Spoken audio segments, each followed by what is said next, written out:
ಅಂದ್ರೆ ಈಗ ಕಂಪೌಂಡ್ ಐತಿ ಎರಡು ಕಂಪೌಂಡ್ಲಿಂದ ಫ್ರಂಟು ಮತ್ತು ಬ್ಯಾಕ್ 2 ರೋಡ್ ಇದಾವೆ. ಫ್ರಂಟ್ ರೋಡ್ ಒಂದು ಐತಿ ಮತ್ತು ಬ್ಯಾಕ್ ರೋಡ್ ಒಂದು ಐತಿ. ಮೀನ್ವೈಲ್ ಸಾಯಿನಗರ್ ರೋಡು ಭಾಳಷ್ಟು ಕಾಂಪ್ಲಿಕೇಟೆಡ್ ಆಗಿತ್ತು ನಮಗೆ. ಸಾಯಿನಗರ್ ಕ್ರಾಸ್ಲಿಂದ ಮೇಲಿನ ಮಠ ಸಾಯಿಬಾಬಾ ಮಂದಿರ ಮಠ ಈಗೆಲ್ಲ ಮುಗಿಸ್ಕೊಂಡು ಲಾಸ್ಟ್ 300 ಮೀಟರ್ ಸ್ಟ್ರೆಚ್ ಒಂದು ಉಳಿದೈತೆ ನಮ್ಮ ಕಡೆಯಿಂದ. ಅಲ್ಲಿಂದ ಕಾರ್ಪೊರೇಷನ್ ಕಡೆಯಿಂದ ನಾವು ದುಡ್ಡು ಕಟ್ಟಬೇಕಾಯ್ತು. ಈಗ ನಮ್ಮಲ್ಲಿ 3 ಜನ ಪಾಲಿಕೆ ಸದಸ್ಯರಿದ್ದಾರೆ, ಉಮೇಶ್ ಕೌಜ್ಗಿರಿಯವರು, ತಿಪ್ಪಣ್ಣ ಮುದ್ಗಿಯವರು ಮತ್ತು ಕೊರ್ವಿ ಅವರು. ನಾವು DC ಅವ್ರ ಜೊತೆ ಮೀಟಿಂಗ್ ಮಾಡೀವಿ, ಸಂಬಂಧಪಟ್ಟಿರ್ತಕ್ಕಂಥ ಎಲ್ಲ ಅಧಿಕಾರಿಗಳು. ಯಾಕಂದರೆ ಎಕ್ವಿಷನ್ ಇದ್ದೈತಲ್ಲಿ ಎಲ್ಲರೂ ಮೀಟಿಂಗ್ ಮಾಡಿ ಸುಮಾರು ಇನ್ನೊಂದು ನಮಗೆ 3-4 ಕೋಟಿ ರೂಪಾಯಿ ಅಷ್ಟು ಹಣದ ಕೊರತೆ ಐತಿ. ಅದನ್ನು ಆಯುಕ್ತರು ಈಗಾಗಲೇ ಹೇಳಿದ್ದಾರೆ, ನಾನು ಪ್ರಾಮಿಸ್ ಮಾಡಿದ್ದಾರೆ, ನಾನು ಕೊಟ್ಟು ಅದು ಕ್ಲಿಯರ್ ಮಾಡಿಕೊಡ್ತೀನಿ ಅಂತ ನನ್ನ ಮಾತನ್ನು ಹೇಳಿದ್ದಾರೆ. ಅಲ್ಲಿ ಡಬಲ್ ರೋಡ್ ಮಾಡುತ್ತೆ, ಆಮೇಲೆ ಸ್ವಲ್ಪ ಶಾಪ್ಸ್ ಮಾಡುತ್ತೆ, drinking water facility, toilet facility, parking facility, ಮೇಡನ್ನು, ಆಮೇಲೆ ವೆಹಿಕಲ್ಗಳನ್ನು ಸರಳಾಗಿ ಮೂವ್ಮೆಂಟ್ ಮಾಡುವಂಥ ದೃಷ್ಟಿಯಿಂದ ಅವನ್ನೆಲ್ಲ ಸೇರಿಸಿ ಒಟ್ಟು DPR ಈಗ ರೆಡಿಯಾಗಿದ್ದಾರೆ. ನಾಳೆ ಬೆಳಗ್ಗೆ 11:15 ಆಗುತ್ತೆ, ಗುರುವಾರ ದಿವಸ 11:15 ಆಗುತ್ತೆ.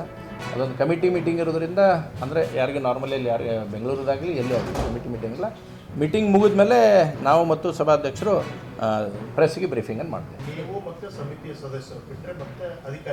ಯಾರು ಇಲ್ಲ ಅವ್ರು ಫೆಲಿಸಿಯೇಷನ್ ಮಾಡಿ ಹೋಗ್ತಾರೆ. ಮೇಯರು, ಡೆಪ್ಯೂಟಿ ಮೇಯರು, ಅವರ ಮಹಾನಗರ ಪಾಲಿಕೆಯಿಂದ ಅವ್ರು ಬಂದು ಫೆಲಿಸಿಯೇಷನ್ ಮಾಡಿ ಹೋಗ್ತಾರೆ.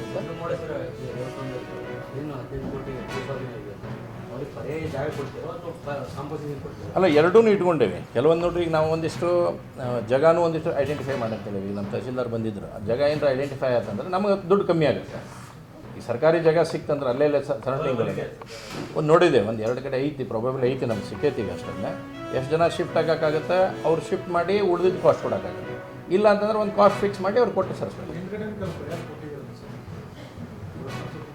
ಇಲ್ಲ, ಈಗ ನಾವು ರೋಡಿಗೆ ಎಕ್ವಿಷನ್ ಮಾಡಿ ಅದಕ್ಕೆ ಪರಿಹಾರ ಕೊಟ್ಟೇವೆ. ಈಗ ಪರಿಹಾರ ಕೊಟ್ಟು ತೆಗೆದೇವೆ. ಈಗ ಲಾಸ್ಟ್ 300 ಮೀಟ್ರ್ ಉಳಿದೈತೆ ನಮ್ಮ ಸ್ಟ್ರೆಚಿಗೆ, ಅದನ್ನೊಂದು ಕ್ಲಿಯರ್ ಮಾಡಿಸಿದ್ರೆ ರೋಡಿಗೆ ಪೂರ್ತಿ ಬರುತ್ತೆ ಆ ದೇವಸ್ಥಾನ.